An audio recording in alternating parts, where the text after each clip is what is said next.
मध्य प्रदेश में विधानसभा चुनाव को कुछ ही दिन शेष बचे हैं। इसी को लेकर दोनों पार्टियों में प्रचार प्रसार का दौर चल पड़ा है। इस कड़ी में भोपाल के नरेला विधानसभा के कांग्रेस प्रत्याशी मनोज शुक्ला को उनके समर्थकों ने फलों से तोला। इस अवसर पर बड़ी संख्या में कार्यकर्ता और समर्थक मौजूद रहे। वहीं नरेला विधानसभा 151 वार्ड 70 में कांग्रेस विधायक प्रत्याशी मनोज शुक्ला ने घर घर जनसंपर्क किया। यहाँ की स्थानीय समस्याओं को देखते हुए लोगों से व्यक्तिगत बातचीत कर आगामी योजना की जानकारी दी। लोगों से जनसंवाद के दौरान जनता का आशीर्वाद भी उन्हें खूब मिला। नमस्कार, इस समय में भोपाल के करोड़ क्षेत्र में वार्ड नंबर 77 यहाँ आज शुक्ला अपने साथियों के साथ जनसंपर्क के लिए आए। यहाँ उनको तोला भी गया है। तो आइए हम क्षेत्र के विकास को लेकर और मुद्दों को लेकर जानकारी प्राप्त करते हैं।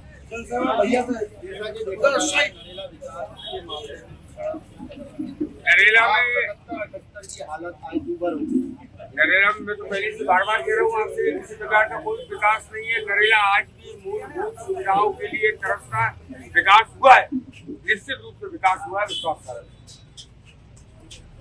विकास हुआ है, उनके द्वारा पोषित गुंडों का विकास हुआ है, जुए का विकास हुआ है, सट्टे का विकास हुआ है, अड़ीबाजी का विकास हुआ है, शराब के धंधे का समर्थन कांग्रेस को मिल रहा है। विश्वास सारंग का बोरिया बिस्तर बांध के 17 तारीख की नरेला की जनता उनके द्वारा पोषित गुंडे और उनकी विदाई हो गई।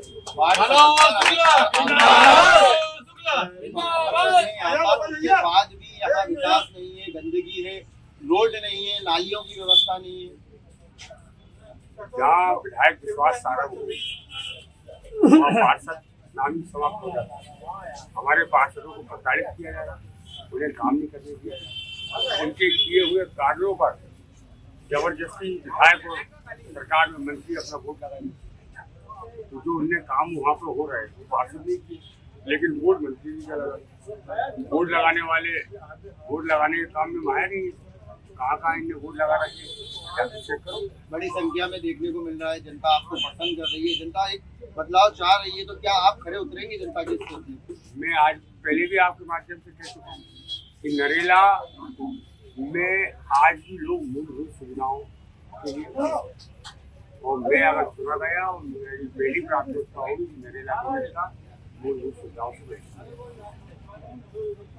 रियाज भाई, आगामी चुनाव नजदीक आ गए हैं, देखा जा रहा है जोरों शोरों से संपर्क भी चालू है, जनता के बीच में जा रहे हैं। क्या माहौल लग रहा है इस बार चुनाव में?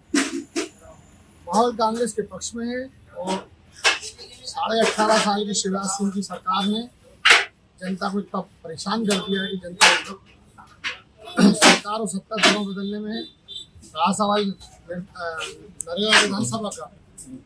नरेला विधानसभा के अंदर आप देख ही रहे हैं, पिछले 15 साल से यहाँ के विधायक 2 बार के मंत्री चुनाव के 6 माह पहले काम शुरू करते हैं, पूरे 5 साल तक आराम करते हैं और 6 महीने में वो काम की क्वालिटी और काम का तरीका जो होता है आप देख रहे हैं।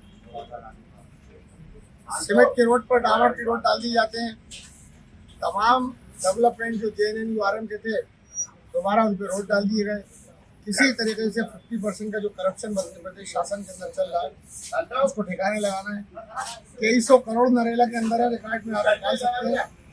तो नरेला एक ऐसा विधानसभा क्षेत्र मध्य प्रदेश का शासन में केंद्र शासन ने, प्रदेश शासन ने सबसे अधिक विकास के लिए पैसा दिया। आपके खुद के वार्ड में कई विकास कार्य बाकी है, क्या लगता है विधायक मंत्री यदि आपकी पार्टी के विधायक आते हैं तो वो काम करेंगे? देखिए, हम कोई उपकार नहीं करते जनता को। जनता का पैसा जनता को ही लगाया जाता है। जनता ने हमें चुना है, हमें सम्मान दिया है, जनता का कर्तव्य हम जनता के लिए कर्तव्य बद्ध हैं।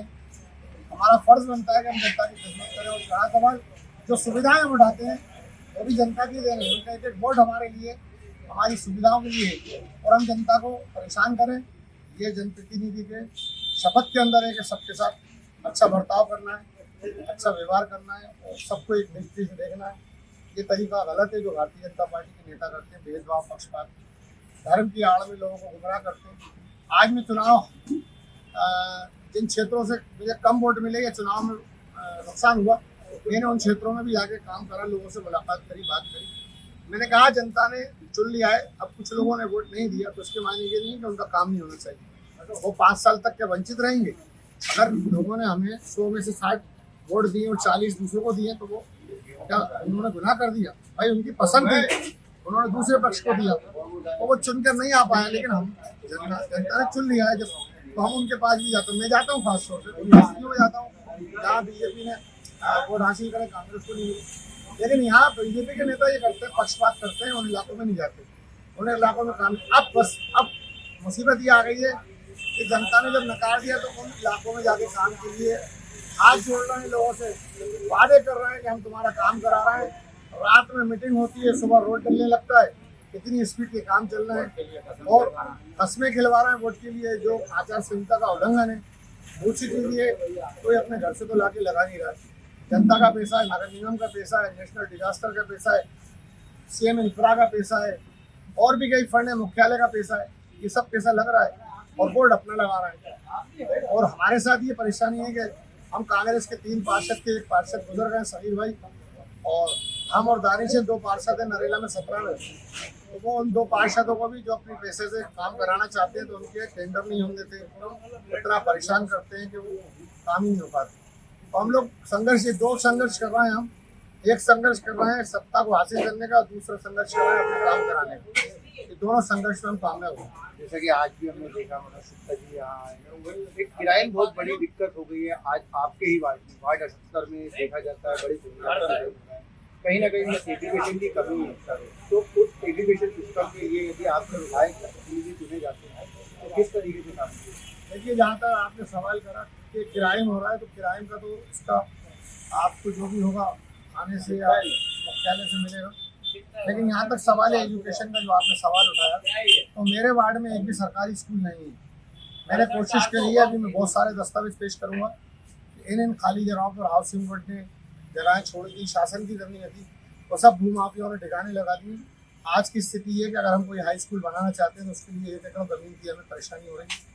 मेरे वार्ड में मैंने ऊपर मतलब मालिक से दुआ भी करी और लोगों से वादा भी करा कि अगर आने वाले समय में हमारी सरकार आती है तो निश्चित तौर पर मैं 1 से 1.5 साल के अंदर सरकारी स्कूल अपने वार्ड में पहली जल्द से जल्द प्राथमिकता पर निर्माण कराऊंगा। दूसरी चीज़ ये, एजुकेशन का जो ग्राफ है, क्राइम के ग्राफ से जो आप कह रहे हैं कम है, ऐसा नहीं है। क्राइम तो राजनीतिक संरक्षण में होता है, क्राइम जो कर रहे हैं वो पूरी तरह से आपको मालूम है सत्ताहीन लोगों के हाथों में। आज निर्वाचन आयोग ने सख्ती से निर्देश दिए हैं, उसके बावजूद भी क्राइम करने वाले लगाम घूम रहा है। इसकी जिम्मेदार भारतीय जनता पार्टी।